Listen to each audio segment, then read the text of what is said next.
إن الحمد لله نحمده ونستعينه ونؤمن به ونتوكل عليه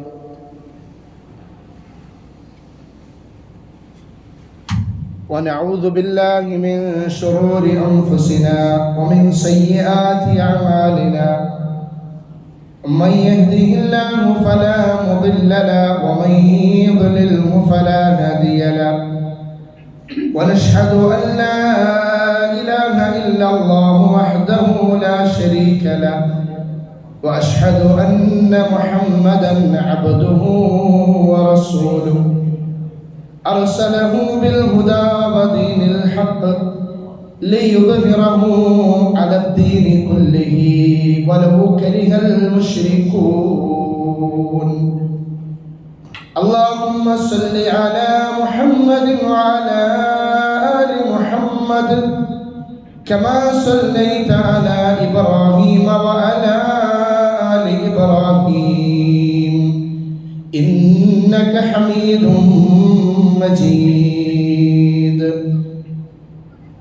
اللهم بارك على محمد وعلى آل محمد كما باركت على إبراهيم وعلى آل إبراهيم إنك حميد مجيد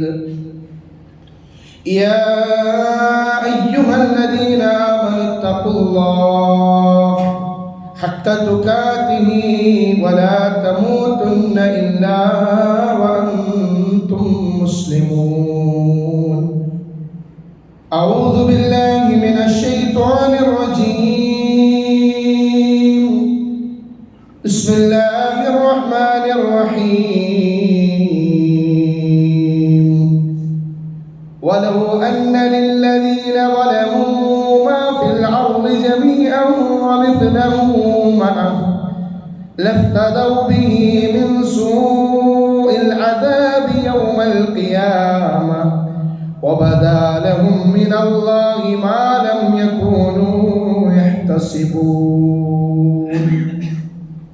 പ്രിയമുള്ള സത്യവിശ്വാസി വിശ്വാസിനികളെ, അനന്തവിസ്തൃതമായ പ്രപഞ്ച ദുനിയാവിനെ സൃഷ്ടിച്ച് പരിപാലിക്കുന്ന സൃഷ്ടാവായ അല്ലാഹുവിൻ്റെ വിധി വിലക്കുകളെ ജീവിതത്തിൻ്റെ നിഖില മേഖലയിലും പാലിച്ചുകൊണ്ട് തഖ്വയിൽ അധിഷ്ഠിതമായ ജീവിതം കാഴ്ചവെക്കണമേ എന്ന് എന്നെയും നിങ്ങളെ ഓരോരുത്തരോടും ഉപദേശിക്കുകയാണ്, വസിയത്ത് ചെയ്യുകയാണ്. നല്ലവരായ ആളുകളിൽ അല്ലാഹു തആല നമ്മെ ഉൾപ്പെടുത്തി അനുഗ്രഹിക്കുമാറാവട്ടെ.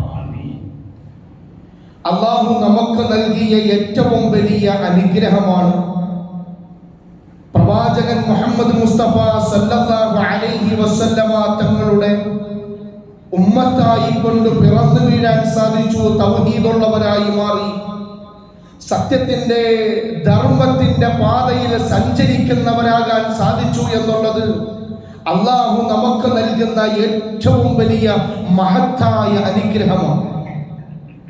ആ പാതയിലായിരിക്കണം ഞാൻ ഉണ്ടാവേണ്ടത്, എൻ്റെ മാതാപിതാക്കൾ ഉണ്ടാവേണ്ടത്, എൻ്റെ അയൽവാസികൾ ഉണ്ടാവേണ്ടത്, എൻ്റെ മക്കൾ ഉണ്ടാവേണ്ടത് എന്ന ഒരു ചിന്തയും കൂടി നമ്മുടെ മനസ്സിലേക്ക് ഉണ്ടാകുമ്പോഴാണ് ദഅവത്തിന്റെ പ്രാധാന്യം നമ്മൾ മനസ്സിലാക്കുക. യഥാർത്ഥത്തിൽ സത്യം എന്ത് എന്ന്, അസത്യം എന്ത് എന്ന്, നീതി എന്ത് എന്ന്, അനീതി എന്ത് എന്ന് വളരെ കൃത്യമായി മനസ്സിലാക്കി പഠിച്ച് അത് ജീവിതത്തിൽ പാലിച്ചുകൊണ്ട് ജീവിക്കുമ്പോഴാണ് അവൻ യഥാർത്ഥ മുസ്ലിമായി അവൻ മാറുക, യഥാർത്ഥത്തിൽ മുസ്ലിമായി മാറുക.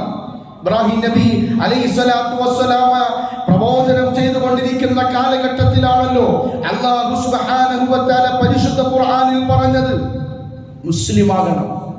എന്നുവെച്ചിട്ട് ഇബ്രാഹിം നബി മുസ്ലിം അല്ലാത്ത ആയിരുന്നില്ല എന്നതല്ല അതിന്റെ വിവക്ഷ.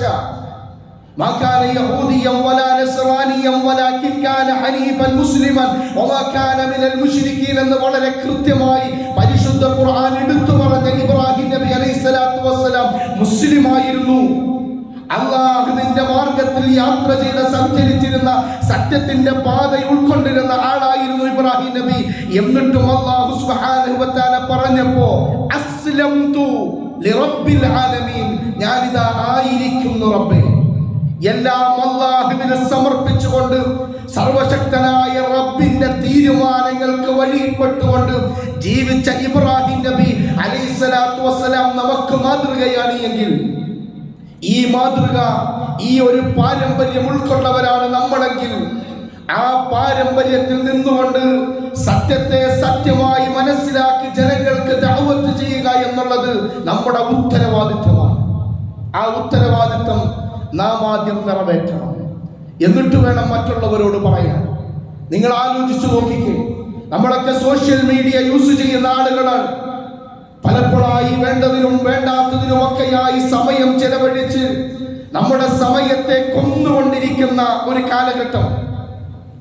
പത്രം വായിക്കാൻ അറിയുന്ന എത്ര ആളുകളുണ്ട് എന്ന് ചോദിച്ചാൽ, ഇന്നെന്റെ ദിവസത്തിൽ എത്ര ആളുകൾ പത്രം വായിച്ചിട്ടുണ്ട് എന്ന് ചോദിച്ചാൽ ഒന്നിൽ കൂടുതൽ പത്രം വായിച്ച ആളുകൾ ഉണ്ടാവും. എന്നാൽ ഇന്നിന്റെ ദിവസത്തിൽ പരിശുദ്ധ ഖുർആൻ എടുത്തുകൊണ്ടൊന്ന് പാരായണം ചെയ്ത എത്ര ആളുകളുണ്ട് എന്ന് ചോദിച്ചാൽ ഒരു പക്ഷേ പറയാൻ വിരളമായ വിരലിലെണ്ണാവുന്ന ചുറ്റമായ ആളുകൾ മാത്രമേ നമ്മുടെ മുമ്പിൽ കാണുകയുള്ളൂ. പരിശുദ്ധമായ ഹദീസുകൾ വായിച്ച, ഇസ്ലാമിന്റെ ചരിത്രങ്ങളും ഇസ്ലാമിന്റെ ആചാരവും അനുഷ്ഠാനവും കർമ്മവും വിശ്വാസവും സ്വഭാവപരമായ മേഖലകളെ കൃത്യമായി അനുധാവരണം ചെയ്യുന്ന എത്ര വീടുകളുണ്ട് എന്ന് ചോദിച്ചാൽ പറയാൻ വിരലിലെണ്ണാവുന്ന വിരളമായ തുച്ഛമായ വീടുകളെ നമുക്ക് കാണാൻ സാധിക്കുകയുള്ളൂ. എന്നാൽ ഭൗതികമായ കാര്യങ്ങൾക്ക് വേണ്ടി സമയം ചെലവഴിച്ചും സമയത്തെ നശിപ്പിച്ചു കളയുമ്പോൾ ഇൽമു പഠിക്കുന്നതിന്റെ, ഈ ദീൻ മനസ്സിലാക്കുന്നതിന്റെ പ്രാധാന്യം നമ്മളിൽ ആളുകൾ മറന്നു പോവുകയാണ്. അങ്ങനെ എവിടെ മറക്കുന്നോ, എവിടെയാണോ അത് നശിക്കുന്നത്, അവിടെ ലിബറലിസം കടന്നു വരികയാണ്. അതേപോലെ തന്നെ വർഗീയ ഫാസിസ്റ്റ് സവർണ ശക്തികൾ കടന്നു വരികയാണ്. അവരുടെയൊക്കെ ഹൃദയങ്ങളിലേക്ക് ഇതേപോലെയുള്ള തോന്നിവാസ ചിന്തകളെ അവർ ഇട്ടുകൊടുക്കുകയാണ്. ആ തോന്നിവാസ ചിന്തയിലൂടെ ആ മക്കൾ വഴിപിഴച്ചവരായി മാറുകയാണ്. ദൈവമില്ല എന്ന് നിഷേധിക്കുന്ന നിഷേധികളായി, അല്ലാഹുവിനെയും റസൂലിനെയും പ്രവാചകന്മാരെയും നിഷേധിക്കുന്ന ദൈവനിഷേധികളായി നമ്മുടെ മക്കൾ മാറിക്കൊണ്ടിരിക്കുമ്പോ, അവിടെയാണ് മില്ലത്ത് ഇബ്രാഹിം നബി അലൈഹിസ്സലാത്തു വസ്സലാമയുടെ പാത ഉൾക്കൊണ്ടുകൊണ്ട് യഥാർത്ഥ ഹക്കിനെ തിരിച്ചറിഞ്ഞുകൊണ്ട് നാം നിലകൊള്ളുന്നതിന്റെ പ്രാധാന്യം നമ്മൾ തിരിച്ചറിയേണ്ടത്. നിങ്ങൾക്കറിയുമോ, മഹാനായ ജാബിർ ബിൻ അബ്ദുല്ലാഹ് റളിയല്ലാഹു തആല അൻഹു, ഇസ്ലാമിക ലോകത്തെ ഏറ്റവും വലിയ ഒരു പണ്ഡിത കൈസരിയാണ് ജാബിർ ബിൻ അബ്ദുല്ലാഹ് എന്ന സ്വഹാബി. മദീനയിലാണ് ജീവിച്ചത്. മദീനയിൽ ഏറ്റവും ലാസ്റ്റ് മരണപ്പെട്ടു പോയ സഹാബിയായിക്കൊണ്ടും മഹാനായ ജാബിർ ബിൻ അബ്ദുല്ലാഹ് റളിയല്ലാഹു തആല അൻഹുവിനെ കുറിച്ച് വിശദീകരിക്കുന്ന തഫ്സീറുകളിൽ നമുക്ക് കാണാൻ സാധിക്കും. ഒരു ദിവസം ഒരൊറ്റ ഹദീസിന് വേണ്ടി വയസ്സ് 90 കഴിഞ്ഞു, വയസ്സ് 80 കഴിഞ്ഞു, 90ലേക്ക് എത്തിക്കൊണ്ടിരിക്കുന്ന കാലഘട്ടം. അത് നോക്കണം. ആ സമയത്ത് ഒരൊറ്റ ഹദീസിന് വേണ്ടി മദീനയിൽ നിന്ന് അദ്ദേഹം സിറിയയിലേക്ക് പോവുകയാണ്. നമുക്കറിയാം, അന്നത്തെ കാലഘട്ടത്തിൽ മദീനയിൽ നിന്ന് സിറിയയിലേക്ക് പോകണമെങ്കിൽ ഒന്നെങ്കിൽ ഒട്ടകത്തിന്റെ പുറത്തു മാത്രമേ വാഹന സംവിധാനമുള്ളൂ. കാടും മേടും മലകളും കിടന്നുകൊണ്ട്, വന്യമൃഗങ്ങളെ പേടിച്ചുകൊണ്ട്, കൊള്ളക്കാരെ പേടിച്ചുകൊണ്ട് വേണം ഒരുപക്ഷെ സിറിയയിലേക്ക് യാത്ര ചെയ്യാൻ. അന്ന് മദീനയിൽ നിന്ന് ഒരൊട്ടകത്തെ സംഘടിപ്പിച്ച് ആ ഒട്ടകത്തിന്റെ പുറത്തു കയറി മഹാനായ ജാബിർ ബിൻ അബ്ദുല്ലാഹ് റളിയല്ലാഹു തആല സിറിയയിലേക്ക് ഒരൊറ്റ ഹദീസ് കരസ്ഥമാക്കാൻ വേണ്ടി യാത്ര ചെയ്യാം. സുബ്ഹാനല്ലാഹ്, മനസ്സിലാക്കണം. ഈ വിഷയത്തെക്കുറിച്ച് ഇമാം ബുഖാരി റഹ്മത്തുള്ളാഹി അലൈഹി മഹാനവർകൾ അദ്ദേഹം കിതാബ് രചിക്കുന്ന കൂട്ടത്തിൽ അതിന്റെ ഹെഡിങ്ങിൽ കൊടുത്തിട്ടുണ്ട് ഈ ഒരു സംഭവത്തെ കുറിച്ച്. അബാബുൽ ബുഖാരി താലബുൽ ഇൽമ് റഹിയ ജാബിർ ബിൻ അബ്ദുല്ലാഹ് മസീറത്തു ഷഹർ ഇലാ അബ്ദുല്ലാഹ് ബിൻ ഉനൈസ് ഫീ ഹദീസ് വാഹിദ്. ഒരൊറ്റ ഹദീസിന് വേണ്ടി അദ്ദേഹം നടത്തിയ യാത്ര. അങ്ങനെ അദ്ദേഹം ദീർഘമായി യാത്ര ചെയ്ത് ആഴ്ചകൾ കടന്ന് 1 മാസത്തെ യാത്രക്കൊടുവിൽ മഹാനായ അബ്ദുല്ലാഹ് ബിൻ ഉനൈസ് റളിയല്ലാഹു തആല അൻഹുവിന്റെ വീടിന്റെ മുമ്പിലെത്തി. അബ്ദുല്ലാഹ് ബിൻ ഉനൈസ് റളിയല്ലാഹു അൻഹുവിന്റെ വീട്ടിൽ വന്നുകൊണ്ട് അദ്ദേഹം വാതിലിൽ തട്ടുകയാണ്. സമയത്ത് ഒരു ഖാദിം, ഒരു സേവകൻ കടന്നു വന്നു. ആരാണ് നിങ്ങൾ? ഞാൻ അബ്ദുള്ളയാണ്, ജാബിറാണ്. ആ സമയത്ത് മഹാനായ ഉനൈസ്, അബ്ദുല്ലാഹ് ഇബ്നു ഉനൈസിന്റെ അടുക്കലേക്ക് ചെന്ന് ഈ ഖാദിമ പറഞ്ഞു, ഒരു ആള് വന്നിട്ടുണ്ട്, അദ്ദേഹം നിങ്ങളെ കാണണമെന്നാണ് പറയുന്നത്, അദ്ദേഹത്തിന്റെ പേര് ജാബിർ എന്നാണ്. അദ്ദേഹം ചോദിച്ചു, ജാബിർ, ഞാൻ ഈ പരിസരത്ത് ആരെയും കേട്ടിട്ടില്ലല്ലോ, ഒരു മദീനയിൽ ഒരു പണ്ഡിതനായ ഒരാളുണ്ട്, അദ്ദേഹമാണോ അയാൾ? അദ്ദേഹം ചാടി എഴുന്നേൽക്കുക, പെട്ടെന്ന് വാതിൽ തുറന്നു നോക്കുമ്പോ മഹാനായ ജാബിർ ബിൻ അബ്ദുല്ലാ റളിയല്ലാഹു തആല അൻഹുവിനെയാണ് കാണുന്നത്. ജാബിർ ബിൻ അബ്ദുല്ലാ റളിയല്ലാഹു തആല അൻഹുവിനെ കണ്ടപാടെ കെട്ടിപ്പിടിച്ച് മുസഹഫാത്ത് നടത്തി അദ്ദേഹത്തെ ആദരവോടുകൂടി സ്വീകരിച്ചിരുത്തി അദ്ദേഹം വന്ന കാര്യം പറയുകയാണ്. ഞാൻ വന്നത് ഈ ഒരൊറ്റ ഹദീസ് കിട്ടാൻ വേണ്ടിയാണ്. ഈ ഒരു ഹദീസ് നിങ്ങളിൽ ഉണ്ട് എന്ന് അറിവ് കിട്ടി. ആ അറിവ് കിട്ടിയിരിക്കുന്ന സമയത്ത് അതിൻ്റെ ഇടയിൽ ഞാനോ നിങ്ങളോ മരിച്ചുപോയി കഴിഞ്ഞാൽ ഇത് കരസ്ഥമാക്കാൻ നമുക്ക് കഴിയാതെയാണ്. ഈ പവിത്രമായ ഇൽമിന്റെ, ഈ ദീനിന്റെ മഹത്വം, ഈ പവിത്രമായ ഹദീസിന്റെ മഹത്വം മനസ്സിലാക്കാൻ സാധിക്കാതെ ഞാനോ നിങ്ങളോ മരിച്ചുപോയി കഴിഞ്ഞാൽ ഈ വിജ്ഞാനം നിലനിൽക്കുകയില്ലല്ലോ എന്ന് ഭയന്നിട്ടാണ് ഞാനിവിടെ വന്നത്. നിങ്ങൾ ആലോചിച്ച് നോക്കണം, 80 കഴിഞ്ഞ് 90ലേക്ക്, 90ന്റെ അവസാന കാലഘട്ടത്തിലാണ് അദ്ദേഹത്തിന്റെ മരണം രേഖപ്പെടുത്തുന്നത്. സുബ്ഹാനല്ലാഹ്. ആ മനുഷ്യൻ പ്രായം വകവെക്കാതെ ആ മനുഷ്യൻ നടത്തിയ യാത്ര, ആ ഹദീസാണ് നമുക്ക് പിന്നീട് കാണാൻ സാധിക്കുന്നത്. നബി സല്ലല്ലാഹു അലൈഹി വസല്ലം തങ്ങൾ പറഞ്ഞതായി, ഖുഫാതൻ ഖുറാതൻ ഖുർല, ചേലാകർമ്മം ചെയ്യപ്പെടാത്തവരായി നാളെ മഹ്ശറിലേക്ക് നടന്നു പോകുന്ന രംഗത്തെക്കുറിച്ച് ലോകത്തിന്റെ പ്രവാചകൻ മുഹമ്മദ് മുസ്തഫ സല്ലല്ലാഹു അലൈഹി വസല്ലം തങ്ങൾ റിപ്പോർട്ട് ചെയ്ത ഹദീസായിക്കൊണ്ട്, പ്രവാചകൻ പറഞ്ഞ ഹദീസായിക്കൊണ്ട് റിപ്പോർട്ട് ചെയ്തത് പിൽക്കാലഘട്ടത്തിൽ നമുക്ക് കാണാൻ സാധിക്കും. ഇമാം മുഹമ്മദിന്റെ മുസന്നദിൽ ഈ ഹദീസ് രേഖപ്പെടുത്തിയിട്ടുണ്ട്. സുബ്ഹാനല്ലാഹ്. നമ്മൾ മനസ്സിലാക്കേണ്ട ഒരു വിഷയമുണ്ട് സഹോദരങ്ങളെ, സത്യവിശ്വാസികളെ. ഒരൊറ്റ ഹദീസിന് വേണ്ടി, ഈ ഇൽമു പഠിക്കാൻ വേണ്ടി, ഈ ഇൽമിനോടുള്ള ദാഹം കൊണ്ട് പ്രായം ഒരു പരിധിയല്ല, അതിനപ്പുറം കിടന്നുകൊണ്ട് അവർ ചെന്നിട്ടുണ്ട് എങ്കിൽ നമ്മുടെയൊക്കെ മുമ്പിൽ ഇന്ന് സോഷ്യൽ മീഡിയ പ്രചാരത്തിൽ വന്ന ഈ കാലഘട്ടത്തിൽ ഒരു ഹദീസ് വേണമെങ്കിൽ ആ ഹദീസിന്റെ ഒരറ്റം മാത്രം അടിച്ചു കൊടുത്താൽ ആ ഹദീസ് മുഴുവൻ നമ്മുടെ ആ വിജ്ഞാനം നമ്മുടെ വിരൽ തുമ്പിലേക്ക് എത്തിക്കഴിഞ്ഞു. തഫ്സീറുകൾ ഒരുപാട് എടുത്ത് എവിടെയാലും ഒക്കെ പോയി മാസങ്ങൾ യാത്ര ചെയ്തിട്ട് നമ്മൾ പരതേണ്ട ആവശ്യമില്ല, നമ്മുടെ കൺമുമ്പിലുണ്ട്. അറബി അറിയാവുന്ന ഏതൊരു മനുഷ്യനും, ഒരൽപ്പം വിജ്ഞാനമുള്ള ഒരു മനുഷ്യനെ സംബന്ധിച്ചിടത്തോളം ഒന്ന് തുറന്നു നോക്കിയാൽ വിജ്ഞാനത്തിന്റെ ശേഖരമായി കൊണ്ട് ഇന്ന് നമുക്ക് കാണാൻ സാധിക്കും. എന്തുകൊണ്ട് നമ്മൾ പഠിക്കുന്നില്ല? എന്തുകൊണ്ട് നമുക്കറിയില്ല? ഖുർആൻ ഓതാൻ അറിയുമോ? ഇല്ല. ഫാത്തിഹ അറിയുമോ? ഇല്ല. ഫാത്തിഹയുടെ അർത്ഥം അറിയുമോ? ഇല്ല. എന്തിനേറെ നമസ്കാരത്തിൽ നാം നമസ്കരിച്ചു കൊണ്ടിരിക്കുന്ന സമയത്ത് അത്തഹിയാത്ത് ചെയ്യുമ്പോൾ ആ അത്തഹിയാത്തിന്റെ അർത്ഥം പോലും നമുക്കറിയുമോ? നമസ്കാരത്തിൽ സലാം ഓതുമ്പോ അല്ലാഹുവിലേക്ക് തിരിഞ്ഞുകൊണ്ട്, റബ്ബേ നിന്റെ മുമ്പിലേക്ക് എന്റെ മുഖത്തെ തിരിച്ചിരിക്കുന്നു, റബ്ബേ നിന്നിലേക്ക് ഞാൻ മടങ്ങിയിരിക്കുന്നു, റബ്ബേ എന്റെ നമസ്കാരവും എന്റെ സർവ്വതും നിനക്ക് വേണ്ടി സമർപ്പിച്ചു, റബ്ബേ ഇയ്യാക നഅ്ബുദു വഇയ്യാക നസ്തഈൻ, നിന്നെ മാത്രം ആരാധിക്കുകയും നിന്നോട് മാത്രം പ്രാർത്ഥിക്കുകയും ചെയ്യുന്നു, റബ്ബേ എന്ന് പറയുന്ന പവിത്രമായ ഖുർആനിന്റെ ആശയങ്ങൾ, അതിന്റെ അർത്ഥങ്ങൾ നമുക്കറിയോ നമസ്കാരത്തിൽ? ഇല്ല. എന്തുകൊണ്ടറിയില്ല? ബാക്കിയുള്ള എല്ലാ വിജ്ഞാനവും നമ്മൾ കരസ്ഥമാക്കിയിട്ടുണ്ട്. ഇംഗ്ലീഷ് അറിയുമോ? അറിയാം. ഹിന്ദി അറിയുമോ? അല്പമൊക്കെ അറിയാം, ഗൾഫിൽ പോയി പഠിച്ചിട്ടുണ്ട്. പക്ഷേ നമ്മുടെ മാതൃഭാഷയായ പരിശുദ്ധ ഖുർആനിന്റെ ഭാഷയായ, അതേപോലെ തന്നെ പരിശുദ്ധമായ ഖുർആനിന്റെ ഭാഷയ്ക്കപ്പുറം നാളെ പരലോകത്തിന്റെ ഭാഷയായ, എന്തിനേറെ ഖബറിലെ വിചാരണയ്ക്ക് പോലും ഈ ഭാഷയാണ് എന്ന് പഠിപ്പിച്ച ഈ പവിത്രമായ ഒരു അറബി ഭാഷയെ, ഈ പവിത്രമായ ഖുർആനിന്റെ ഭാഷയെ നമുക്കറിയില്ല. നിങ്ങൾ ആലോചിക്കുക. ഒരിക്കലും ഒരു നമുക്കറിയാം, 3-ാം നൂറ്റാണ്ട് കണ്ട മഹാനായ പണ്ഡിതൻ അലി ഇബ്നു ഫുളൈൽ ഇബ്നു ഇയാദ് റഹ്മത്തുള്ളാഹി അലൈഹി.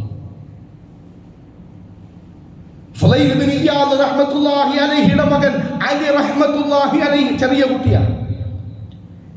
എന്റെ മക്കളെ പോലെ, നിങ്ങളുടെ കുട്ടികളെ പോലെ ചെറിയ ഒരു കുട്ടി എന്ന് കരുതി അദ്ദേഹത്തെ തള്ളാൻ പറ്റില്ല. ചെറുപ്പത്തിൽ ഖുർആൻ മനഃപ്പാഠമാക്കി, അതിന്റെ ആശയങ്ങളെ മനഃപ്പാഠമാക്കി പരിശുദ്ധ ഖുർആൻ ഓതിക്കൊണ്ടിരിക്കുക വീട്ടിൽ. അപ്പോൾ വാപ്പ വരുന്ന ഒരു സന്ദർഭമുണ്ട്, തഫ്സീറുകളെ കാണാം. വാപ്പ ഇങ്ങനെ മോനെ വീട്ടിലേക്ക് കയറുകയാണ്. അപ്പൊ ഈ കുട്ടി വല്ലാതെ പേടിച്ചിട്ട് കരയാണ്. എന്തോ കണ്ടു ഭയന്നതുപോലെ ഈ കുട്ടി കരയുന്ന രംഗമാണ് ഇദ്ദേഹം കാണുന്നത്. ഫുളൈൽ ബിൻ ഇയാദ് റഹ്മത്തുള്ളാഹി അലൈഹി ചോദിച്ചു, 3-ാം നൂറ്റാണ്ട് കണ്ട ഇസ്ലാമിന്റെ കർമ്മശാസ്ത്ര പണ്ഡിതന്മാരിൽ ഒരാളായിട്ടുള്ള ആളായി പിൻകാലഘട്ടത്തിൽ മാറിയെങ്കിൽ ചോദിച്ചു, എന്തിനാണ് മോനെ, യാ ബുനയ്യ ലിമാദാ തബ്ഖി, എന്തിനാ കരയുന്നത്? എന്തേലും കണ്ടു പേടിച്ചിട്ടോ ഭയപ്പെട്ടോ ആണോ നീ കരയുന്നത്? അദ്ദേഹം പറഞ്ഞു, അല്ല വാപ്പ, ഒരിക്കലല്ല. പിന്നെന്തിനാ നിങ്ങൾ കരയുന്നത്? വാപ്പ, അത് പറമോനെ എന്ന് പറഞ്ഞ് സ്വന്തം പിതാവിന്റെ നെഞ്ചത്തേക്ക് ചേർത്തു പിടിച്ചുകൊണ്ട് ചുടുമുത്തം നൽകിയിട്ട് ആ പിതാവ് വീണ്ടും ചോദിക്കുകയാണ്, പൊന്നുമോനെ എന്തിനാ നീ കരഞ്ഞത്? ആ മകൻ പറയുന്ന മറുപടി ചരിത്രത്തിന്റെ തങ്കലിപികളാൽ ഹൃദയത്തിൽ എഴുതി വെക്കപ്പെടേണ്ടുന്ന സുന്ദരമായ ഒരു വചനമാണ്. സഹോദരങ്ങളെ, നമ്മുടെ മക്കളാണെങ്കിൽ നിസാരമായ ചില കാര്യങ്ങൾക്ക് വേണ്ടി, ദുനിയാവിന് വേണ്ടി വാപ്പ ദുആ ചെയ്യണമെന്ന് പറയാറുണ്ട് അല്ലേ? എടുത്തുപോയ ക്രിസ്തുമസ് പരീക്ഷ കഴിഞ്ഞപ്പോ ആ പരീക്ഷയിൽ പോലും നമ്മുടെ മക്കൾ നമ്മുടെ മുമ്പിൽ വന്നിട്ട് ചോദിച്ചിട്ടില്ലേ, പരീക്ഷ എളുപ്പമാൻ വേണ്ടിയിട്ട് ദ്വാരക്കണട്ടോ എന്ന് പറയാറില്ലേ എല്ലാ മക്കളും? അതേപോലെ ഒരു ഇന്റർവ്യൂവിന് പോകുമ്പോ ഇന്റർവ്യൂ പാസ്സാകാൻ വേണ്ടി ദ്വാരക്കണട്ടോ എന്ന് പറയാറില്ലേ? എന്നാൽ അലി ഇബ്നു ഫുളൈൽ ബിൻ ഇയാദ് റഹ്മത്തുള്ളാഹി അലൈഹി ആ വാപ്പയെ ചേർത്ത് പിടിച്ചുകൊണ്ട് പൊട്ടിക്കരഞ്ഞുകൊണ്ട് പറയുന്ന വാക്കെന്തെന്നറിയുമോ? പൊന്നു പിതാവേ, നിങ്ങൾ അള്ളാഹുവിനോട് ഒരുപാട് ദുആ ചെയ്തതിന് ശേഷമാണ് എന്നെ മകനായിക്കൊണ്ട് അള്ളാഹു നിങ്ങൾക്ക് നല്ല സമ്മാനമാണ്. മക്കളെ കിട്ടാൻ വേണ്ടി ദുആ ചെയ്യാറില്ലേ? അങ്ങനെ ദുആ ചെയ്തിട്ടല്ലേ പിതാവേ എന്നെ നിങ്ങൾക്ക് സമ്മാനമായി അള്ളാഹു നൽകിയത്? അതെ. എന്നാൽ അതേ റബ്ബിനോട് പിതാവേ നിങ്ങളൊന്ന് ദുആ ചെയ്യുമോ ഉപ്പ? എന്തിനാണെന്നറിയുമോ? പരലോകത്തിന്റെ ശിക്ഷയിൽ നിന്ന്, നാളെ ആഖിറത്തിൽ ഒറ്റപ്പെടുന്നതിൽ നിന്ന്, നരകത്തിലേക്ക് വലിച്ചെറിയപ്പെടുന്നതിൽ നിന്ന്, സ്വർഗം നിഷേധിക്കപ്പെടുന്നതിൽ നിന്ന് എനിക്ക് വേണ്ടി ഒന്ന് പ്രാർത്ഥിക്കുമോ ഉപ്പ എന്ന് പറഞ്ഞ് പൊട്ടിക്കരയുന്ന അലി ഇബ്നു ഫുളൈൽ ഇബ്നു ഇയാദ് റഹ്മത്തുള്ളാഹി അലൈഹിയെ ചരിത്രത്തിൽ നമുക്ക് കാണാൻ സാധിക്കും. എന്തിനാണ് അദ്ദേഹം കരഞ്ഞത്? ഞാൻ തുടക്കത്തിൽ ഓതി വെച്ച ആയത്താണ് അദ്ദേഹത്തെ കരയിച്ചത്. പരിശുദ്ധ ഖുർആൻ ഓതിയപ്പോ, സൂറത്ത് സുമർ പാരായണം ചെയ്തു വന്നപ്പോ, സൂറത്ത് സുമറിന്റെ 47-ാമത്തെ ആയത്തെത്തിയപ്പോ അദ്ദേഹത്തിന് ബാക്കി ഓതാൻ കഴിഞ്ഞില്ല. എന്താണ് ആയത്ത്? ولو أن للذين ظلموا ما في الأرض جميعا ومثله معه لافتدوا به من سوء العذاب يوم القيامة وبدا لهم من الله ما لم يكونوا يحتسبون. ഭൂമിയിലുള്ളത് മുഴുവനും അതോടൊപ്പം അത്രയും കൂടിയും അക്രമം പ്രവർത്തിച്ചവരുടെ അധീനത്തിലുണ്ടായിരുന്നാൽ പോലും ഉയർത്തെഴുന്നേൽപ്പിന്റെ നാളിലെ കടുത്ത ശിക്ഷയിൽ നിന്ന് രക്ഷപ്പെടാൻ അവർ പ്രായശ്ചിത്തമായി നൽകിയേക്കും. അവർ കണക്ക് കൂട്ടിയിട്ടില്ലായിരുന്ന പലതും അല്ലാഹുവിങ്കൽ അവർക്ക് വെളിപ്പെടുകയും ചെയ്യുന്ന ഒരു ദിവസം. അക്രമം പ്രവർത്തിച്ചു പോയ ആളുകൾ, തമാടിത്തരങ്ങൾ പ്രവർത്തിച്ചു പോയ ആളുകൾ, അല്ലാഹുവിനെ നിഷേധിച്ചു തള്ളിയ ആളുകൾ, തൗഹീദിനെ നിഷേധിച്ചു തള്ളിയ ആളുകൾ, റിസാലത്തിനെ നിഷേധിച്ചു തള്ളിയ ആളുകൾ, അതെ ഈ ഹക്കിനെ നിഷേധിച്ചു തള്ളിയ ആളുകൾ ഉണ്ടല്ലോ, ഈ ആളുകൾ നാളെ പരലോകത്ത് കടന്നു വരും. ആ പരലോകത്ത് കടന്നു വരുന്ന സമയത്ത് അവിടെ വെച്ചാണ് അവർക്ക് ചില കാര്യങ്ങൾ ബോധ്യപ്പെടുന്നത്. പ്രവാചകന്മാര് പറഞ്ഞത് മുഴുവൻ സത്യമാണല്ലോ, അതെ അമ്പിയാക്കന്മാര് മുഴുവൻ വന്നുകൊണ്ട് ഈ തൗഹീദ് പറഞ്ഞത് മുഴുവൻ സത്യമാണല്ലോ, അല്ലാഹു ഉള്ളത് സത്യമാണല്ലോ, പ്രവാചകന്മാര് വന്നത് സത്യമാണല്ലോ, പരലോകമുണ്ട് എന്നത് സത്യമാണല്ലോ, ഖബറുണ്ടത് സത്യമാണല്ലോ, മഹ്ശർ സത്യമാണല്ലോ, നരകം സത്യമാണല്ലോ, സ്വർഗം സത്യമാണല്ലോ, അന്നാറു ഹഖ്ഖുൻ വൽ ജന്നത്തു ഹഖ്ഖുൻ, ഇതെല്ലാം യാഥാർത്ഥ്യമാണെന്ന് തെളിയപ്പെടുന്ന ഒരു ദിവസത്തിൽ അവര് വന്നുകൊണ്ട് അവര് പറയുന്ന വാക്കെന്തെന്നറിയുമോ? അല്ലാഹുവേ, അല്ലാഹുവേ, എന്റെ അധീനത്തിലെല്ലാം ഉണ്ടായിരുന്നാലും ഈ ദുനിയാവും അതോടൊപ്പം അത്രയും തന്നെയും ഉണ്ട് എന്ന് നിങ്ങൾ വെറുതെ സങ്കല്പിച്ചോ? ആ സങ്കല്പത്തിൽ പോലും ഉണ്ടായിരുന്നാലും ഇതൊക്കെ നിനക്ക് തരാമല്ല, ഈ ശിക്ഷയിൽ നിന്ന് എന്നെ ഒന്ന് രക്ഷപ്പെടുത്തുമോ? സുബ്ഹാനല്ലാഹ്. ഈ ശിക്ഷയിൽ നിന്ന് എന്നെ ഒന്ന് ഒഴിവാക്കി തരുമോ എന്നാണ് അവർ പറയുന്ന മറുപടി.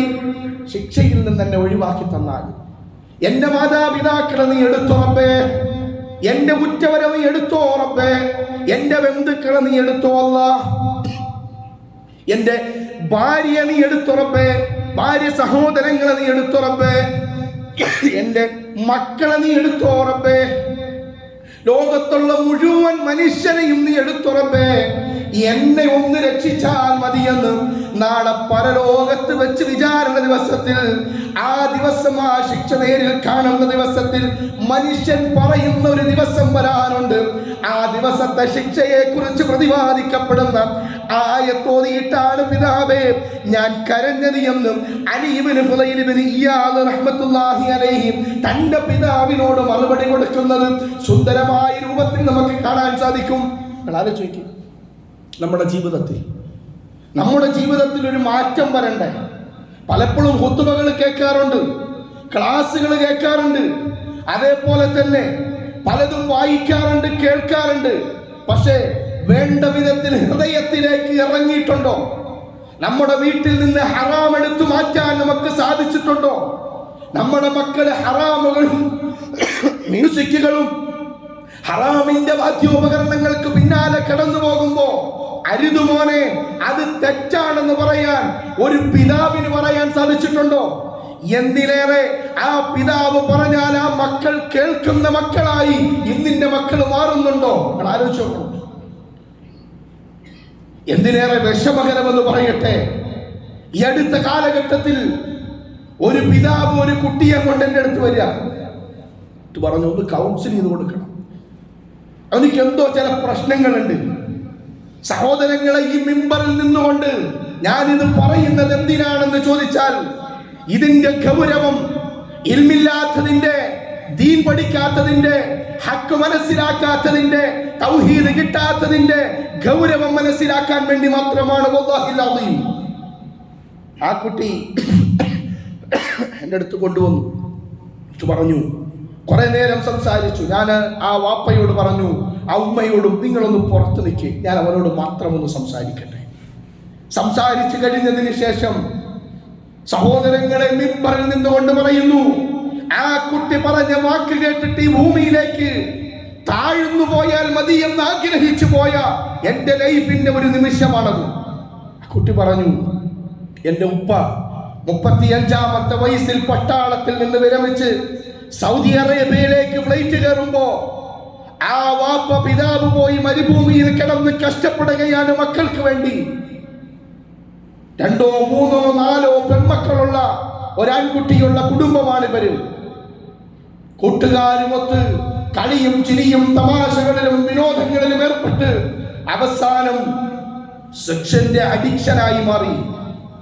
അവൻ ഇത് കാണാതെ ഉറങ്ങാൻ പറ്റാത്തൊരവസ്ഥയിലേക്ക് മൊബൈൽ ഫോണിന്റെ അഡിക്ഷനായി ഈ കുട്ടി മാറുകയാണ്.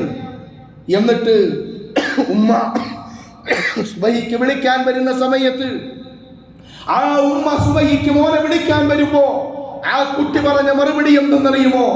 തുണിയില്ലാതെ വന്നു നിൽക്കുന്ന ഒരു സ്ത്രീയുടെ ചിത്രമാണ് എന്റെ ഉമ്മയെ എനിക്ക് കാണാൻ സാധിക്കുന്നത് എന്ന്. നിങ്ങൾ ആലോചിച്ച് നോക്കണം, അത് നല്ല സങ്കടം.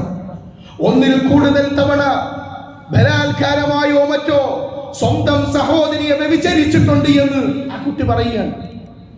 ആലോചിക്കുക, അതിന്റെ കുറ്റബോധമാണ് ആ കുട്ടിയെ മാനസികമായി വിഭ്രാന്തിപ്പെട്ട് പ്രയാസപ്പെട്ടിട്ട് ഒന്ന് കൗൺസിൽ ചെയ്യാൻ കൊണ്ടുവന്നത്. എന്നിട്ട് കൈകൂപ്പിയിട്ട് ആ കുട്ടി പറയുന്ന മറുപടി എന്തെന്നറിയുമോ? ഒരിക്കലും എൻ്റെ വാപ്പയോ എൻ്റെ ഉമ്മയോ ഇത് അറിയിക്കരുത്, എൻ്റെ ജീവിതം നശിച്ചു പോകും.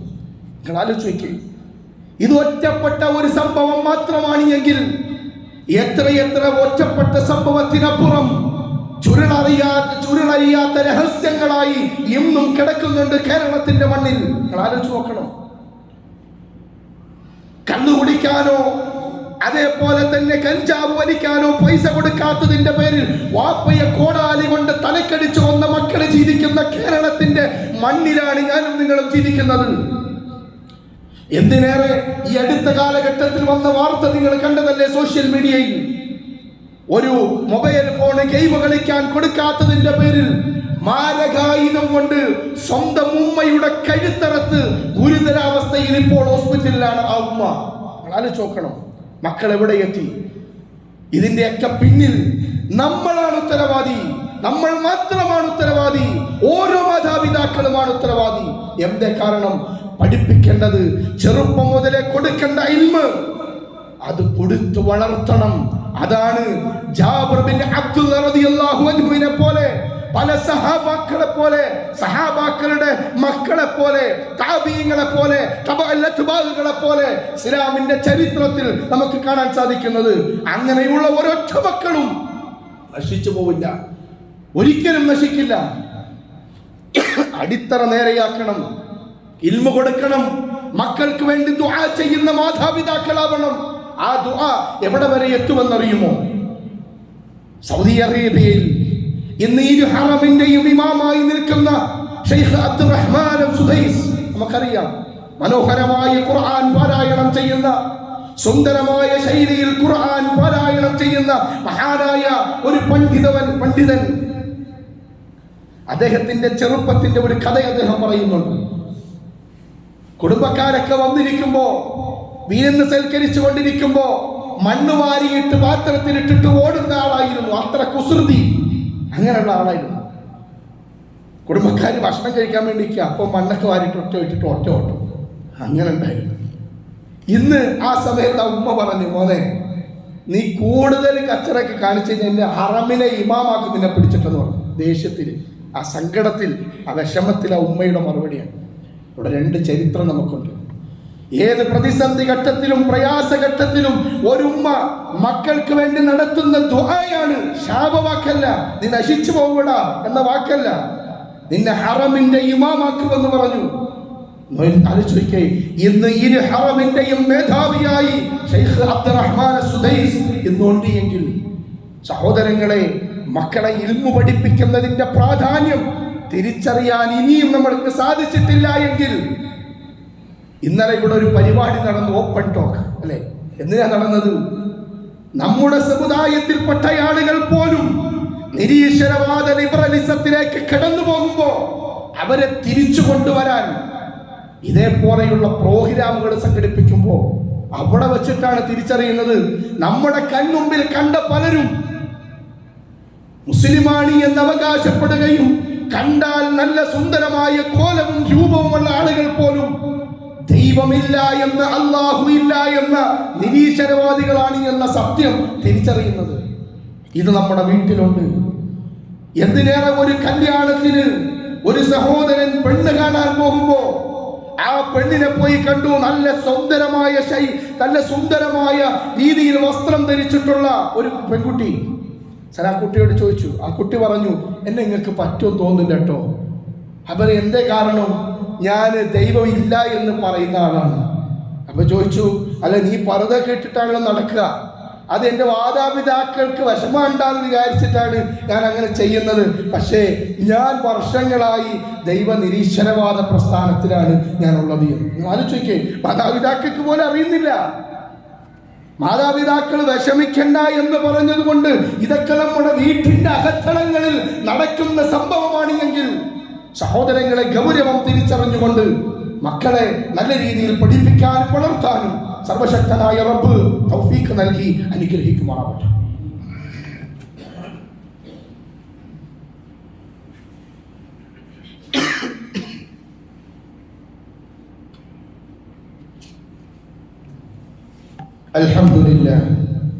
അൽഹംദുലില്ലാഹി റബ്ബിൽ ആലമീൻ, അസ്സലാത്തു വസ്സലാമു അലാ റസൂലിഹിൽ അമീൻ വഅലാ ആലിഹി വഅസ്ഹാബിഹി അജ്മഈൻ. അമ്മാ ബഅദ്, അയ്യുഹന്നാസ് തഖുല്ലാഹ് ഉസീകും വഇയ്യായ തനിയം ബിതഖ്വല്ലാഹ്.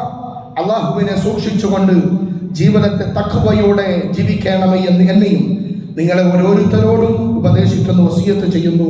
നല്ലവരായ ആളുകളിൽ അല്ലാഹു നമ്മെ ഉൾപ്പെടുത്തി അനുഗ്രഹിക്കുമാറാവട്ടെ.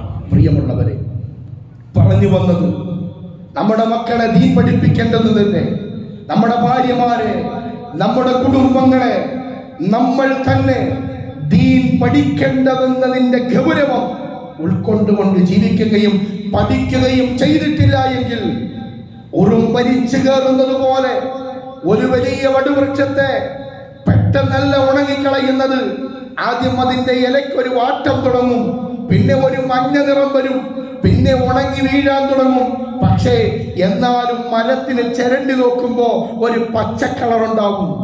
കുറച്ച് കഴിയുമ്പോ ആ പച്ചക്കളർ വന്ന് മാറും. പിന്നീട് കുറെ കാലം ഇങ്ങനെ ഉണങ്ങി നിൽക്കും. പിന്നീട് മറിഞ്ഞു വീഴുമ്പോഴാണ് അറിയുന്നത് അതിന്റെ അടിവേരടക്കം ചെതൽപുറ്റുകൾ തിന്നിട്ടുണ്ട് എന്ന്. ഇതേപോലെ നമ്മൾ അറിയാതെ അല്പാൽപമായി അരിഞ്ഞരിഞ്ഞരിഞ്ഞ് നമ്മളെ കാർന്ന് തിന്നുന്ന ഒന്നായിക്കൊണ്ട് ഇത് മാറപ്പെടുമ്പോ, ഈ ദൈവനിഷേധത്തിലേക്ക് കടന്നു പോകുമ്പോ നമ്മുടെ ഹൃദയത്തിലേക്ക് ചേർത്ത് വെച്ചുകൊണ്ട് നടത്തേണ്ടുന്ന ഒരു പ്രാർത്ഥന 1400 വർഷങ്ങൾക്കപ്പുറം അല്ലാഹുവിന്റെ റസൂൽ സല്ലല്ലാഹു അലൈഹി വസല്ലം നമുക്ക് പഠിപ്പിച്ചു തന്നിട്ടുണ്ട്. എന്താണ് ആ പ്രാർത്ഥന? യാ മുഖല്ലിബൽ ഖുലൂബ് സബ്ബിത് ഖൽബി അലാ ദീനിക്. അല്ലാഹുവേ, എൻ്റെ ഹൃദയത്തെ ദീനിൽ അടിയുറപ്പിച്ചു നിർത്തണേ റബ്ബേ എന്ന് ആലോചിക്കേ. ആരാണ് ആ പ്രാർത്ഥന ചൊല്ലിയത്? സ്വർഗമുണ്ട് എന്ന് താൻ ജീവിച്ചിരിക്കുന്ന കാലഘട്ടത്തിൽ ഇസ്രാ മിഅ്റാജ് നടത്തി സ്വർഗത്തിലെ തന്റെ കൊട്ടാരം കാണിച്ചു കൊടുത്തു റസൂലുള്ളാഹി സ്വല്ലല്ലാഹു അലൈഹി വസല്ലം തങ്ങൾക്ക്. രാത്രിയിൽ നിന്ന് നമസ്കരിച്ച് കാലിൽ നീര് കെട്ടുമ്പോ ആയിഷ ഉമ്മയുടെ ചോദ്യത്തിന് മറുപടി കൊടുത്തത് അഫലാ അകൂന അബ്ദൻ ശകൂറ, ഞാൻ നന്ദിയുള്ള ഒരു അടിമയാകേണ്ട ആയിഷ എന്ന്. വന്ന പാപത്തെയും വരാനുള്ള പാപത്തെയും പുറത്തു കൊടുത്തു. ആ പ്രവാചകനാണ്, സ്വർഗമുണ്ട് എന്നുറപ്പാക്കപ്പെട്ട പ്രവാചകനാണ് ദുആ ചെയ്യുന്നത്. യാ മുഖല്ലിബൽ ഖുലൂബ് സബ്ബിത് ഖൽബി അലാ ദീനിക്, എൻ്റെ ഹൃദയത്തെ ഈമാനിൽ അടി ഉറപ്പിച്ചു നിർത്തണേ എന്ന് മുത്തുനബി ദുആ ചെയ്തിട്ടുണ്ടെങ്കിൽ എത്ര തവണ നമ്മൾ ദുആ ചെയ്യണം? നമ്മൾ മറക്കരുത്. നമ്മുടെ മക്കളെ പഠിപ്പിച്ചു കൊടുക്കണം, നമ്മളും ചെയ്യണം. യാ മുഖല്ലിബൽ ഖുലൂബ് സബ്ബിത് ഖൽബി അലാ ദീനിക്. ഹൃദയം മാറ്റിമറിച്ച് പോയില്ലേ? എത്ര ആളുകളുണ്ട് ഖുർആനും ഹദീസും ഒക്കെ പ്രസംഗിച്ച് നടന്നിട്ട്, പരലോകം പ്രസംഗിച്ച് നടന്ന് അവസാനം ഒരു സുപ്രഭാതത്തിൽ നോക്കുമ്പോ തല തിരിഞ്ഞു പോയിട്ടുണ്ട്. നിങ്ങൾ ആലോചിക്കുക, എത്ര ആളുകൾ. അള്ളാഹു നമ്മളെ കാത്തിരിക്കുക. ചേകന്നൂർ മൗലവിയെ കുറിച്ചൊക്കെ ചില ഗ്രന്ഥത്തിലൊക്കെ ഞാൻ വായിച്ചിട്ടുള്ളത്, അദ്ദേഹം ഒരു സദസ്സിലൊക്കെ ഒരു സംവാദത്തിന് വന്നാൽ വേറെ ആൾക്കാരെ അദ്ദേഹം ഉണ്ടെന്നറിഞ്ഞാൽ സംഭവത്തിന് വരുന്ന ആളുകൾ അവരുടെ പണ്ഡിതന്മാർ പേടിച്ചു പോകുന്ന അത്ര ഇൽമുള്ള ആളായിരുന്നു. ആലോചിക്കുക, അത്ര ഇൽമുണ്ടായിരുന്നു അദ്ദേഹത്തിന്. പക്ഷേ തിരിഞ്ഞു പോയില്ലേ? അതുകൊണ്ട് നമ്മൾ എപ്പോഴും നമ്മൾ ദുആ ചെയ്യണം. യാ മുഖല്ലിബൽ ഖുലൂബ് സബ്ബിത് ഖൽബി അലാ ദീനിക്. സഹോദരങ്ങളെ, പറഞ്ഞു വരുന്നത് ഈമാൻ തെറ്റിപ്പോയാൽ, ഹക്കിന്റെ റൂട്ടിൽ നിന്ന് മാറിയാൽ, ആകാശത്ത് നിന്ന് വീണവനെ പോലെ പട്ടം പൊട്ടിയ അല്ലെങ്കിൽ നൂല് പൊട്ടിയ പട്ടം പോലെ എവിടേക്കൊന്നില്ലാതെ ദശറിയാതെ ദിക്കറിയാതെ തെറിച്ചു പോകുന്ന ഒരവസ്ഥയിലേക്ക് നമ്മുടെ ഹൃദയം മാറിപ്പോകും. അള്ളാഹുവിനെ കുറിച്ചോ റസൂലിനെ കുറിച്ചോ അറിയാൻ പറ്റാത്തൊരവസ്ഥയിലേക്ക് മാറും. അവനിക്ക് പിന്നെ ദിക്കറില്ല, അള്ളാഹിനെ കുറിച്ചുള്ള ഓർമ്മകളില്ല. അല്ലേ? പരിശുദ്ധ ഖുർആൻ നമ്മളോട് വ്യക്തമായി ഈ വിഷയം നമ്മളോട് പറഞ്ഞു തന്നു. എന്താണ് പരിശുദ്ധ ഖുർആൻ പറഞ്ഞത്? ഈ ഒരു ആയത്ത് കൊണ്ട് അവസാനിപ്പിക്കുകയാണ്. ഇന്നൽ മുസ്ലിമീന വൽ മുസ്ലിമാത്ത് വൽ മുഅ്മിനീന വൽ മുഅ്മിനാത്തി വൽ ഖാനിതീന വൽ ഖാനിതാത്ത് വസ്സാദിഖീന വസ്സാദിഖാത്തി വസ്സാബിരീന വസ്സാബിറാത്ത് വൽ ഖാശിഈന വൽ ഖാശിആത്ത് വൽ മുതസദ്ദിഖീന വൽ മുതസദ്ദിഖാത്ത് والصائمين والصائمات والحافظين فروجهم والحافظات والذاكرين الله كثيرا والذاكرات أعد الله لهم مغفرة وأجرا عظيما. ഇത് സുന്ദരമാണ് പരിശുദ്ധ ഖുർആൻ. എന്ത് സുന്ദരമായ ശൈലിയിലാണ് അല്ലാഹു നമ്മളോട് ഇത് പറഞ്ഞു തന്നത്. എത്ര അർത്ഥവത്തമായ വാക്കുകൾ. എന്താണ് പരിശുദ്ധ ഖുർആൻ പറഞ്ഞത്? പരിശുദ്ധ ഖുർആനിൽ വളരെ വ്യക്തമായി നമുക്ക് പഠിപ്പിച്ചു തന്നത് ഇന്നൽ മുസ്ലിമീന വൽ മുസ്ലിമാത്ത്, അല്ലാഹുവിന് കീഴ്പ്പെട്ടവരായ പുരുഷന്മാരും സ്ത്രീകളും, വിശ്വാസികളായ പുരുഷന്മാരും സ്ത്രീകളും, ഭക്തിയുള്ളവരായ പുരുഷന്മാരും സ്ത്രീകളും, സത്യസന്ധരായ പുരുഷന്മാരും സ്ത്രീകളും, ക്ഷമാശീലന്മാരായ പുരുഷന്മാരും സ്ത്രീകളും ഉണ്ടോ? എന്താണ് അതിന്റെ അർത്ഥം? സത്യസന്ധരായ പുരുഷന്മാർ സ്ത്രീകൾ, ക്ഷമാശീലരായ പുരുഷന്മാർ സ്ത്രീകൾ, തങ്ങളുടെ ഉയർസ്ഥാനത്തെ സൂക്ഷിക്കുന്നവരായ പുരുഷന്മാർ സ്ത്രീകൾ, അല്ലാഹുവിനെ കുറിച്ച് ഓർക്കുന്നവരായ പുരുഷന്മാരും സ്ത്രീകൾ.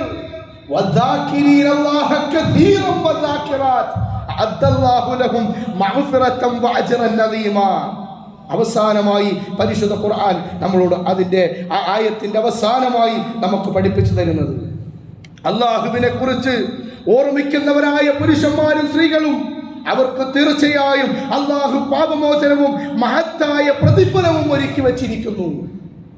ഈ അവസ്ഥയിലേക്ക് നമുക്ക് മാറാൻ സാധിക്കണം, ഈ വിശ്വാസത്തിലേക്ക് മാറാൻ സാധിക്കണം. അതുകൊണ്ട് പുരുഷനായാലും സ്ത്രീ ആയാലും അല്ലാഹു എടുത്തു നമ്മളോട് പറഞ്ഞു. ആ ഗണത്തിൽ, ഈ പരിശുദ്ധ ഖുർആന്റെ ഈ ആയത്ത് പറഞ്ഞ ഗണത്തിൽ അല്ലാഹു നമ്മെ ഉൾപ്പെടുത്തി അനുഗ്രഹിക്കുമാറാവട്ടെ. നല്ലവരായ ആളുകളിൽ അല്ലാഹു നമ്മെ അനുഗ്രഹിക്കുമാറാവട്ടെ. പ്രിയമുള്ളവരെ, ഒരു കാര്യവും കൂടി സൂചിപ്പിക്കുകയാണ്. നമുക്കറിയാം ക്രിസ്തുമസ് വരുന്നു. ആളുകൾ പല വീടുകളിലൊക്കെ നക്ഷത്രങ്ങൾ കെട്ടിത്തൂക്കുന്നു, പലതരത്തിലുള്ള വർണ്ണമായ ലൈറ്റുകളൊക്കെ കെട്ടിത്തൂക്കുന്നു. അപ്പോൾ നമ്മൾ ചില ആൾക്കാരോട് പറയാം, തെറ്റാണ് കേട്ടോ, പാടില്ല. മുസ്ലിങ്ങളോടാ പറയുക, മുസ്ലിങ്ങളോടല്ല. അപ്പോൾ അവർ പറയും, അതിനിപ്പോൾ എന്താ പ്രശ്നം? ഒരു സ്റ്റാർ തൂക്കിയാൽ നമ്മൾ ഇസ്ലാമിൽ നിന്ന് പുറത്തു പോകുമോ? ഒരു ലൈറ്റ് ഇട്ടതിൻ്റെ പേരിൽ പുറത്തു പോകുമോ എന്നൊക്കെ ചോദിക്കാറുണ്ട്. സത്യത്തിൽ ജൂത ക്രിസ്ത്യാനികളുടെ ഇത്തരം ആചാരത്തിൽ, ഇത്തരം അനുഷ്ഠാനത്തിൽ നമ്മളും അതിൻ്റെ ഭാഗവാക്കാകുന്നതിന് തുല്യമാണ് ഇത്തരം പ്രവർത്തികൾ ചെയ്യുന്നത്. അത് പരിശുദ്ധ ഖുർആൻ വളരെ കൃത്യമായി നമുക്ക് പഠിപ്പിച്ചു. ഇതൊക്കെ ചെയ്യുന്ന അല്ലാഹുവിനറിയാം. അല്ലാഹു സുബ്ഹാനഹു വ തആല പരിശുദ്ധ ഖുർആനിൽ പറഞ്ഞ വാക്കെന്താണ്? സൂറത്തുൽ ബഖറയിൽ നമുക്ക് കാണാൻ സാധിക്കും. വലം തർവാ അൻകൽ യഹൂദ വലൻ നസാറ ഹത്താ തത്തബിഅ മില്ലതഹും ഖുൽ ഇന്ന ഹുദല്ലാഹി ഹുവൽ ഹുദാ വലഇൻ ഇത്തബഅത അഹ്വാഅഹും ബഅദല്ലദീ ജാഅക മിനൽ ഇൽമ മാ ലക മിനല്ലാഹി മിൻ വലിയ്യിൻ വലാ നസീർ. യഹൂദർക്കോ ക്രൈസ്തവർക്കോ ഒരിക്കലും നിന്നെപ്പറ്റി തൃപ്തി വരില്ല. നീ എത്ര സ്റ്റാർ തൂക്കിയാലും, നീ എത്ര കേക്ക് മുറിച്ചാലും, നീ എന്തൊക്കെ പ്രവൃത്തി ചെയ്തിട്ട് ഇങ്ങനെയൊക്കെ കാണിച്ചാലും അവർക്കൊരു തൃപ്തിയും വരില്ല. എന്താ കാരണം? നീ അവരുടെ മാർഗം പിൻപറ്റുന്നത് വരെ, നീ അവരുടെ മാർഗം പിൻപറ്റി അവർക്ക് സന്തോഷമാവും. ഞാൻ ജൂതനാണ്, ഞാൻ ക്രൈസ്തവനാണെന്ന് പറഞ്ഞാൽ അവർക്ക് സന്തോഷമാകും. അതുവരെ അവർക്ക് തൃപ്തി വരികയില്ല, അവരുടെ മാർഗം പിൻപറ്റുന്നത് വരെ. അല്ലാഹുവിന്റെ മാർഗദർശനമാണ് യഥാർത്ഥ മാർഗദർശനം. നിനക്ക് അറിവ് വന്ന് കിട്ടിയതിന് ശേഷം അവരുടെ തന്നിഷ്ടങ്ങളെ എങ്ങാനും നീ പിൻപറ്റിപ്പോയാൽ അല്ലാഹുവിങ്കൽ നിന്ന് നിന്നെ രക്ഷിക്കുവാനോ സഹായിക്കുവാനോ ഒരാൾക്കും സാധിക്കുകയില്ല. അപ്പോ അള്ളാഹിന്റെ ശിക്ഷയും കിട്ടും, ഇത് തൂക്കിയതുകൊണ്ട് അവരുടെ ഗുണം കിട്ടുകയില്ല. നമ്മൾ പറയും മതേതരത്വമല്ലേ, ഇത് തൂക്കിയുണ്ട് കുഴപ്പമില്ലല്ലോ എന്നൊക്കെ പറയും. പക്ഷെ അവരുടെ ഇടയിലും ഒരു സ്വീകാര്യത കിട്ടൂല, പടച്ചോന്റെ അടുത്ത് ഇടി വേറെയും കിട്ടും. അതുകൊണ്ട് അപ്പരിപാടിക്ക് പോകാതിരിക്കുക. അങ്ങനെ ഒരു കേക്ക് മുറിയോ അങ്ങനത്തെ ഒരു ആചാരമൊന്നും ഇസ്ലാം നമുക്ക് പഠിപ്പിച്ചിട്ടുമില്ല. അതുകൊണ്ട് നിങ്ങൾ ശ്രദ്ധിക്കേണ്ടത് അത്തരം കാര്യങ്ങളിലേക്ക് നമ്മുടെ മനസ്സ് കൊടുക്കാതിരിക്കുക. നമ്മൾ യഥാർത്ഥ വിശ്വാസികളാണ്. എന്നാൽ അതല്ലാത്ത സന്ദർഭങ്ങളിൽ ചിലപ്പോൾ അവർ നമ്മളെ വിളിക്കാം, അവരുമായിട്ട് ചിലപ്പോൾ നമ്മൾ ഇപ്പോൾ വിശേഷങ്ങൾ തിരക്കാം. ചിലപ്പോൾ തോമസ് ചേട്ടനായിരിക്കും, എന്താ വിശേഷം, സുഖമാണോ എന്നൊക്കെ ചോദിക്കാം. അപ്പോൾ ചായ കുടിക്കണുണ്ടോ, എന്നാൽ ഒരു ചായ കുടിച്ചിട്ട് പോകാമെന്ന് പറഞ്ഞാൽ ചായ കുടിക്കാം, തെറ്റില്ല. പക്ഷേ വിശ്വാസികൾ ശ്രദ്ധിക്കേണ്ടത് ഇത്തരം കാര്യങ്ങളിൽ നിന്ന് പിന്മാറി യഥാർത്ഥ മുവഹിദുകളായി വിശ്വാസികളോടൊപ്പം ചേർന്ന് നിൽക്കാൻ സാധിക്കണം. അതാണ് ഖുർആൻ നമ്മളെ ഓർമ്മിപ്പിക്കുന്നതും പഠിക്കുന്നത്. അതുകൊണ്ട് നല്ലവരായ ആളുകളിൽ അള്ളാഹു നമ്മെ ഉൾപ്പെടുത്തി അനുഗ്രഹിക്കുമാറാവട്ടെ. ജീവിതത്തിൽ വന്നുപോയ തെറ്റുകുറ്റങ്ങളെ അള്ളാഹു നമുക്ക് പുറത്തു മാപ്പാക്കി തരുമാറാവട്ടെ. തൗഹീദിൽ അടിയുറച്ചു നിൽക്കുന്ന ഈമാനും കരുത്തും പവറും അള്ളാഹു നമുക്ക് നൽകുമാറാവട്ടെ. ഈമാൻ തെറ്റാത്തൊരവസ്ഥ അള്ളാഹു നമ്മുടെ മക്കൾക്കടക്കം കൊടുക്കുമാറാവട്ടെ. അള്ളാഹിനെ കുറിച്ച് പഠിക്കാൻ ജാബിർ ബിൻ അബ്ദുല്ലാ റളിയല്ലാഹു അൻഹുവിനെ പോലെ പ്രായമായാലും ദീൻ പഠിക്കാനും കേൾക്കാനും മനസ്സിലാക്കാനും പ്രവർത്തിക്കാനും അള്ളാഹു നമുക്ക് കരുത്തും തൗഫീഖ് നൽകുമാറാവട്ടെ. ഈ പള്ളിയും അതിന്റെ പരിസര പ്രദേശങ്ങളിലുള്ളവരും അതിൽ ഖിദ്മത്ത് ചെയ്യുന്നവരും അതിന്റെ പ്രവർത്തകർക്കുമൊക്കെ അല്ലാഹു അർഹമായ പ്രതിഫലം നൽകി അനുഗ്രഹിക്കുമാറാവട്ടെ. അല്ലാഹുമ്മ ഗഫിർ ലിൽ മുഅ്മിനീന വൽ മുഅ്മിനാത്ത് വൽ മുസ്ലിമീന വൽ മുസ്ലിമാത്ത് അൽഹയാഇ മിൻഹും വൽ അംവാത്. റബ്ബനാ തഖബ്ബൽ മിന്നാ ഇന്നക അൻതസ് സമീഉൽ അലീം വതുബ് അലൈനാ ഇന്നക അൻതത് തവ്വാബുർ റഹീം. യാ മുഖല്ലിബൽ ഖുലൂബ് ثبت قلبي على دينك يا مقلب القلوب ثبت قلبي على دينك برحمتك يا ارحم الراحمين. اقيموا الصلاه.